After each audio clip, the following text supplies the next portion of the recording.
In diesem Video zeigen wir, wie man die Bremsflüssigkeit bei einem BMW mit Hilfe einer Vakuumpumpe wechselt. Es gibt noch andere Methoden, um den Wechsel durchzuführen, jedoch ist die Vakuumpumpe der beste Kompromiss aus Sicherheit und Preis für das Werkzeug. Als erstes entfernt man die Abdeckung über dem Bremsflüssigkeitsbehälter. Diese ist mit 2 Clips befestigt. Nachdem man den Deckel des Ausgleichsbehälters gereinigt hat, schraubt man diesen auf und pumpt mit der Vakuumpumpe, so gut es geht, die Flüssigkeit heraus. Aufpassen, dass die Flüssigkeit nicht auf den Lack kommt, da der Lack durch Bremsflüssigkeit sehr schnell beschädigt wird.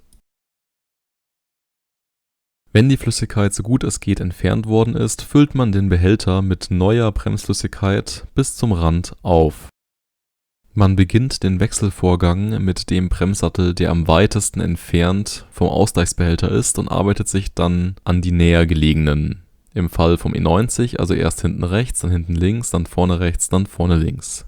Nachdem man das Auto gesichert und den Reifen abgenommen hat, sprüht man die Entlüftungsschraube des Bremssattels zuerst mit etwas Rostlöser ein.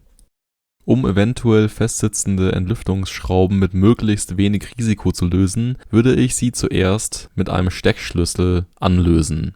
Danach kann man mit einem Ringschlüssel weiterarbeiten. Abhängig von der Bremse benötigt man einen 9er oder 11er Ringschlüssel. Nachdem man den Schlauch angesetzt hat, pumpt man mit der Vakuumpumpe an jedem Bremssattel ca. 250 ml heraus. Zum Beenden des Vorgangs schließt man das Ventil mit dem Ringschlüssel, solange mit der Pumpe noch Unterdruck aufgebaut ist. Nachdem die Flüssigkeit abgelassen wurde, zieht man die 9er Schraube mit 10 Newtonmeter und die 11er Schraube mit 15 Newtonmeter Drehmoment an. Nach jedem Bremssattel sollte man kontrollieren, ob im Ausgleichsbehälter noch genügend Bremsflüssigkeit ist.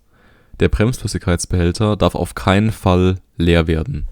Nachdem alle 4 Sättel erledigt sind und die Reifen natürlich wieder montiert sind, füllt man den Ausgleichsbehälter bis kurz unter die Max-Markierung auf, schraubt ihn zu und montiert die Blende wieder. Um den Service zurückzustellen, startet man das Fahrzeug, wartet, bis die Serviceanzeige verschwunden ist und drückt dann so lange auf den Tageskilometer-Rückstellknopf, bis man in das Menü mit den Serviceeinträgen kommt. Dann bedient man den Bordcomputerknopf, bis ein Reset erscheint, und drückt dann den Knopf lang, bis die Sanduhr verschwindet. Der Service ist dann resettet. Ich hoffe, euch hat das Video geholfen und gefallen. Wie immer, Werkzeuge, Drehmomente und so weiter in der Beschreibung. Und damit ciao und bis zum nächsten Mal.